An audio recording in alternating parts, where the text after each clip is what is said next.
ഒന്ന് രാജാക്കന്മാരുടെ പുസ്തകം 19-ാം അധ്യായം അതിന്റെ 9 മുതൽ 19 വരെയുള്ള വേദഭാഗങ്ങളാണ് ചിന്തയ്ക്ക് ആധാരം.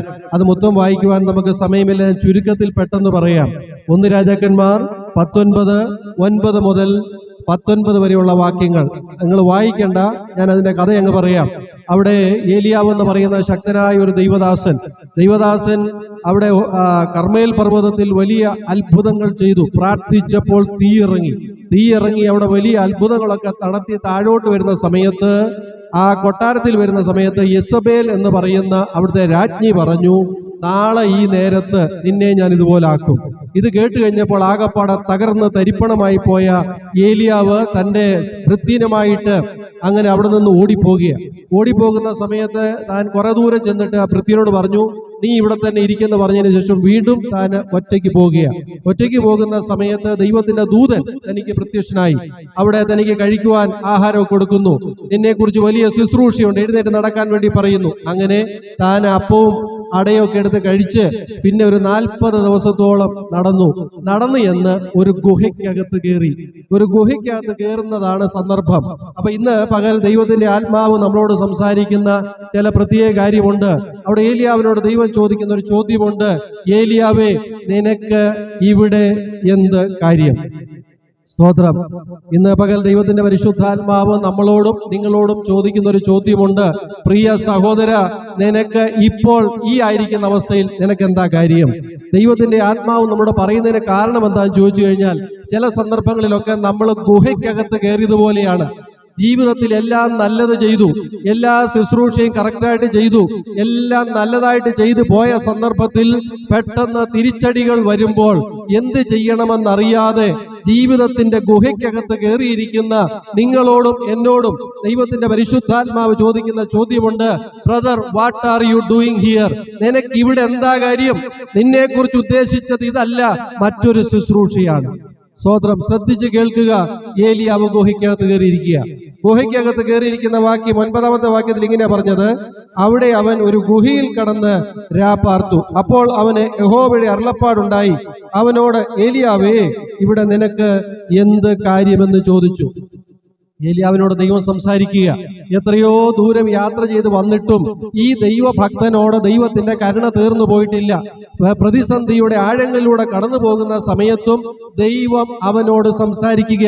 ഇന്ന് പകൽ ദൈവത്തിന്റെ പരിശുദ്ധാത്മാവ് ചിലരോട് പറയുന്നു, ദൈവം നിങ്ങളോട് സംസാരിക്കുന്നുണ്ടെങ്കിലും ദൈവം പറയുന്നത് എന്താന്ന് മനസ്സിലാക്കാൻ കഴിയാതെ ഹൃദയഭാരത്തിലായിരിക്കുന്നുവെങ്കിൽ ദൈവം പറയുന്നത് എന്താന്ന് ശ്രദ്ധിച്ച് കേൾക്കുക. ഏലിയാവിനോട് ദൈവം സംസാരിക്കുമ്പോഴും പുള്ളി പരിതാപകരമായ പരിവേദനങ്ങളാണ് പറയുന്നത്. അയ്യോ ദൈവമേ, ഞാൻ അങ്ങയ്ക്ക് വേണ്ടി വളരെ ശുഷ്കാന്തിച്ചു, ഞാൻ അങ്ങയ്ക്ക് വേണ്ടി ഒരുപാട് ഓടി, ഇവിടത്തേക്ക് ഇസ്രയേൽ എന്ന് പറഞ്ഞ രാജ്യം അങ്ങയുടെ ആ ആരാധനയുടെ അതെല്ലാം ഇടിച്ചു കളഞ്ഞ് അന്യദൈവങ്ങളെ ആരാധിക്കുന്നു, ഞാൻ മാത്രം ഒരുത്തൻ ശേഷിച്ചിരിക്കുന്നു. ദൈവം സംസാരിക്കുമ്പം ദൈവത്തോട് തിരിച്ചു പറയാൻ ഏലിയാവിന് മറ്റൊന്നുമില്ല, തന്റെ നിരാശ മാത്രമേ പറയാനുള്ളൂ. നിരാശ പറയുന്ന സമയത്ത് ദൈവം പറയുകയാണ്, ഞാൻ നിനക്ക് വേണ്ടി നിന്റെ മുൻപിലൂടെ കടന്നു പോകാൻ പോകുക. ശ്രദ്ധിക്കണം, അവിടെ ഏലിയാവിന് വേണ്ടി ദൈവം നടക്കുകയാണ്. 11-ാമത്തെ വാക്യം, നീ പുറത്തു വന്ന് പർവ്വതത്തിൽ യഹോവയുടെ മുൻപാകെ നിൽക്ക എന്ന് അവൻ കൽപ്പിച്ചു. അപ്പോൾ അതാ യഹോവ കടന്നു പോകുന്നു. ശക്തിയുള്ള ഒരു കൊടുങ്കാറ്റ് യഹോവയുടെ മുൻപിൽ പർവ്വതങ്ങളെ കീറി പാറകളെ തകർത്തു. എന്നാൽ കാറ്റിൽ യഹോവ ഇല്ലായിരുന്നു. കാറ്റിന് ശേഷം ഒരു ഭൂകമ്പം ഉണ്ടായി, ഭൂകമ്പത്തിലും യഹോവ ഇല്ലായിരുന്നു.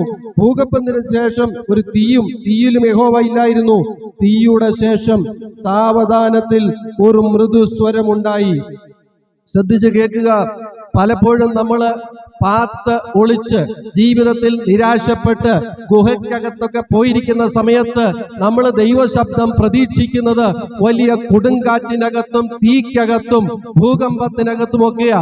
എന്നാൽ തമ്പുരാൻ അങ്ങനെയല്ല സംസാരിക്കുന്നത്. അവിടെ യഹോവ സംസാരിക്കുന്നത് മൃദുസ്വരത്തിലാ. എന്താ പറഞ്ഞതിന്റെ ആശയം? പ്രിയമക്കളെ, എപ്പോഴാണ് നമ്മൾ മൃദുസ്വരത്തിൽ ഒരാളോട് സംസാരിക്കുന്നത്? നമ്മൾ എപ്പോഴാണ് ഏറ്റവും മൃദുവായിട്ട് ഒരാളോട് സംസാരിക്കുന്നത്? മൃദുവായിട്ട് സംസാരിക്കുന്ന എപ്പോഴാണെന്നറിയാമോ? ഏറ്റവും അടുത്ത് നിൽക്കുമ്പോഴാണ് മൃദുസ്വരത്തിൽ സംസാരിക്കുന്നത്. എന്താണ് അവിടെ ദൈവം പറയുന്ന ആശയം എന്ന് അറിയാമോ? ഏലിയാവേ, നീ ആകപ്പാടെ തകർന്ന് തരിപ്പണമായിട്ടിരിക്കുക. നിന്റെ ഹൃദയാവസ്ഥയ്ക്കകത്ത് നീ ആകപ്പാടെ നിരാശപ്പെട്ട് എല്ലാം അവസാനിച്ചു എന്ന് പറഞ്ഞിരിക്കുമ്പോൾ സ്വർഗത്തിലെ ദൈവം പറയുകയാണ്, ഏലിയാവേ, നീ വിചാരിക്കുന്നതിനേക്കാളും അടുത്ത് നിന്നോട് ചേർന്ന് എന്റെ സാന്നിധ്യമുണ്ട്. സ്തോത്രം. ദൈവം സംസാരിക്കുന്നത് മൃദുസ്വരത്തിൽ. എപ്പോഴാണ് നമ്മൾ മൃദുസ്വരത്തിൽ സംസാരിക്കുന്നത്? ഏറ്റവും അടുത്തിരിക്കുന്ന ആ അവസ്ഥ. ഏലിയാവിനെ ആ ഗുഹയ്ക്കകത്ത് കണ്ടെത്തുന്ന ഒരു സ്വർഗത്തിലെ ദൈവം ഇന്നിവിടെയും കടന്നു വന്നിട്ടുണ്ട്. നീ നിരാശയുടെ ഗുഹയ്ക്കകത്ത് കയറി ഇനി എല്ലാം അവസാനിച്ചെന്ന് പറഞ്ഞിരിക്കുന്നിടത്ത് നിന്നെ തേടി വരുന്ന ഒരു ദൈവം ഉള്ളതിനാൽ ദൈവത്തിന് സ്തോത്രം ചെയ്യുന്നു. സ്തോത്രം. പലപ്പോഴും നമ്മൾ പ്രതീക്ഷിക്കുന്ന ദൈവം വലിയ ഭൂകമ്പത്തിൽ സംസാരിക്കുമെന്ന്. നമ്മൾ പലപ്പോഴും വിചാരിക്കുന്ന ദൈവം വലിയ അത്ഭുതങ്ങൾക്കകത്തൂടെ സംസാരിക്കും. അങ്ങനെയല്ല. എന്റെ ദൈവം സംസാരിക്കുന്നത് വളരെ ചേർന്ന് നിന്നുകൊണ്ടാണ്. സ്തോത്രം. ഏലിയാവ് പഠിച്ച ആദ്യത്തെ പാഠം, എന്റെ പ്രതിസന്ധിയുടെ ഗുഹയ്ക്കകത്തും ഞാൻ വിചാരിക്കുന്നതിനേക്കാളും എന്നോട് അടുത്ത് നിൽക്കുന്ന ഒരു ദൈവം ഉള്ളതിനാൽ ദൈവത്തിന് സ്തോത്രം ചെയ്യുന്നു. ദൈവം പ്രത്യക്ഷപ്പെട്ടു, ദൈവം സംസാരിച്ചു. ഉടനെ ചോദിച്ചു, ഏലിയാവേ, നിനക്ക് ഇവിടെ എന്താ കാര്യം? ഉടനെ പുള്ളിക്ക് വലിയ മാറ്റമൊന്നുമില്ല. പുള്ളി പഴയ കാര്യങ്ങൾ തന്നെ വീണ്ടും പറയുക. ഇന്ന് പകൽ ദൈവത്തിന്റെ പരിശുദ്ധാത്മാവ് ചിലരോട് പറയുന്ന കാര്യം ശ്രദ്ധിച്ച് കേൾക്കുക. ദൈവത്തിന്റെ ശബ്ദം കേട്ടിട്ടും ഇന്നും നിരാശയ്ക്കകത്താണ് ഇരിക്കുന്നതെങ്കിൽ അവിടെ നിന്ന് എഴുന്നേൽക്കാൻ സമയമായിരിക്കുന്നു. സ്തോത്രം. ഏലിയാവിനോട് ദൈവം സംസാരിച്ചു, വളരെ മൃദുസ്വരത്തിൽ സംസാരിച്ചു. ഉടനെ അടുത്ത ചോദ്യം എന്താ ചോദിച്ചത്? ഏലിയാവ് ഇത് കേട്ടിട്ട് തന്റെ പുതപ്പ് മുഖം കൊണ്ട് മൂടി പുറത്തു വന്ന് ഗുഹാമുഖത്ത് നിന്നു. ഇവിടെ ഏലിയാവിനോട് വീണ്ടും ചോദിക്കുക, ഏലിയാവേ, ഇവിടെ നിനക്ക് എന്ത് കാര്യം? ഉടനെ പുള്ളി പഴയ കാര്യമെല്ലാം വേർഡ് ടു വേർഡ്, നേരത്തെ പറഞ്ഞ അതേ പരിവേദനങ്ങളെല്ലാം അതുപോലെ വീണ്ടും ആവർത്തിക്കുക. എന്ന് പറഞ്ഞ ആശയം എന്തോന്നാ? ദൈവം സംസാരിച്ചിട്ടും തന്റെ ഹൃദയത്തിനകത്ത് നിരാശ പോയിട്ടില്ല. ഇന്ന് പകൽ ദൈവം സംസാരിക്കുന്നത് കേട്ടിട്ട് നിരാശയോടിരിക്കുന്ന ചിലരോട് ദൈവത്തിന്റെ പരിശുദ്ധാത്മാവ് സംസാരിക്കുന്നു, നീ മിണ്ടാതെ ഇരുന്ന് ദൈവമെന്ന് അറിഞ്ഞുകൊള്ളുക. Stand still and know that I am the God. ഞാൻ ദൈവമാണെന്ന് അറിഞ്ഞുകൊള്ളുക. 46-ാം സങ്കീർത്തനം 10-ാമത്തെ വാക്യം ഞാൻ പറഞ്ഞത്, മിണ്ടാതെ ഇരിക്കുക, അനങ്ങാതെ ഇരിക്കുക എന്ന് പറഞ്ഞാൽ റിലാക്സ്ഡ് ആയിട്ടിരിക്കുക. നീ ആയിരിക്കുന്ന അവസ്ഥയ്ക്കകത്ത് നീ ദൈവത്തിന് പ്രവർത്തിക്കാൻ സമയം കൊടുക്കുക. And know that I am God എന്ന് പറഞ്ഞ അർത്ഥം അറിയാമോ? ഞാൻ ദൈവമെന്ന് അറിഞ്ഞുകൊള്ളുക. ആശയം എന്താ അറിയാമോ? നിനക്കൊരു പുതിയ വെളിപ്പാട് ദൈവത്തെ കുറിച്ച് ലഭിക്കട്ടെ. ഒരു പുതിയ വെളിപ്പാട്, നിന്റെ ദൈവം ആരാന്നുള്ളത് അറിയട്ടെ. നിനക്കൊരു ദൈവത്തെ കുറിച്ചുള്ള ഒരു ആഴമായ കാഴ്ചപ്പാടുണ്ടാകട്ടെ. പലപ്പോഴും നമ്മൾ നമ്മളെ കുറിച്ചാണ് ചിന്തിക്കുന്നത്. ഏലിയാവ് തന്നെ കുറിച്ചാണ് ചിന്തിച്ചത്. ഏലിയ പറഞ്ഞു, അയ്യോ, ഞാൻ ഭയങ്കരനാ, ഞാൻ ഇത്രയും പേരെ കൊന്നതാ, ഞാൻ ഇത്രയൊക്കെ അത്ഭുതങ്ങൾ ചെയ്തതാ, ഞാൻ അത് ചെയ്തു ഇത് ചെയ്തു, ഞാനിപ്പോ ഒറ്റയ്ക്കേ ഉള്ളൂ. ദൈവത്തോട് പറയുക, അദ്ദേഹം ദൈവത്തെ അല്ല കണ്ടത്, പിന്നെ ആരെയാ കണ്ടത്? തന്നെ തന്നെയാ കണ്ടത്. സ്തോത്രം. അതുകൊണ്ടാണ് ദൈവം ചോദിക്കുന്നത്, Elijah, what are you doing here? നീ ഇവിടെ എന്താ ചെയ്യുന്നത്? നീ ദൈവത്തിന്റെ പദ്ധതി അറിഞ്ഞവനാണെങ്കിൽ നീ ഇവിടെ ഇരിക്കേണ്ടവനല്ല, നീ അടുത്ത സ്ഥലത്തേക്ക് പോകേണ്ടവനാ. ഉടനെ ദൈവം അടുത്ത മിഷൻ കൊടുക്കുക. അവിടെ അടുത്ത ഭാഗം പറഞ്ഞിരിക്കുന്നത്, അവിടെ പറഞ്ഞു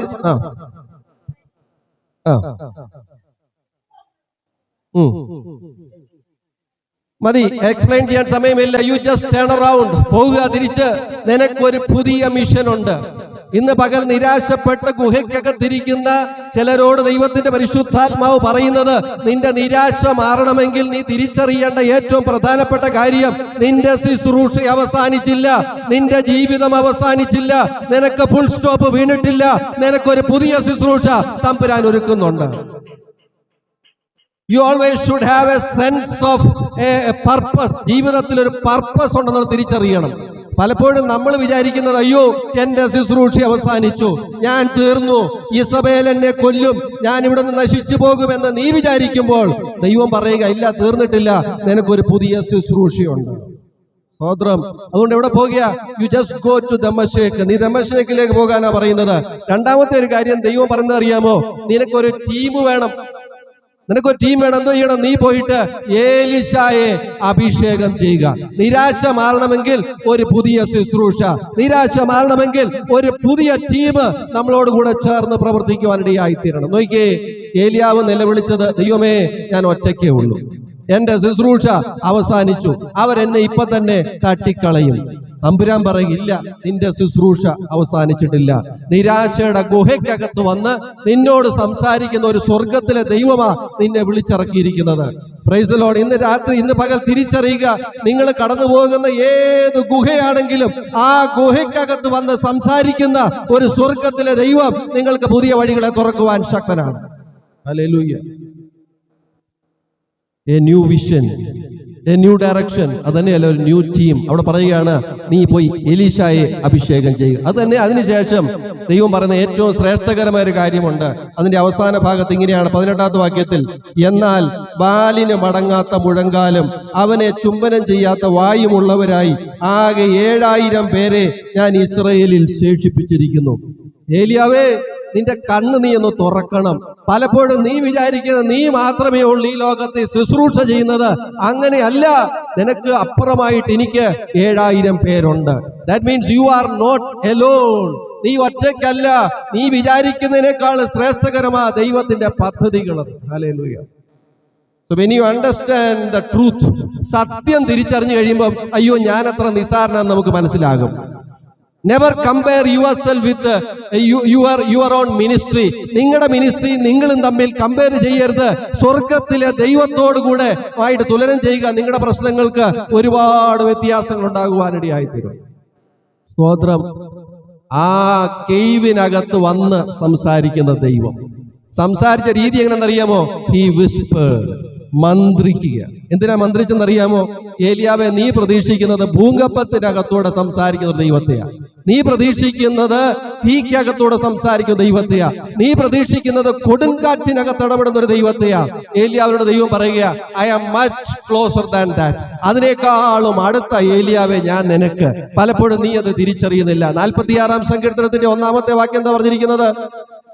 ദൈവം നമ്മുടെ സങ്കേതവും ബലമാകുന്നു, അവൻ കഷ്ടങ്ങളിൽ ഏറ്റവും അടുത്ത തുണയാകുന്നു.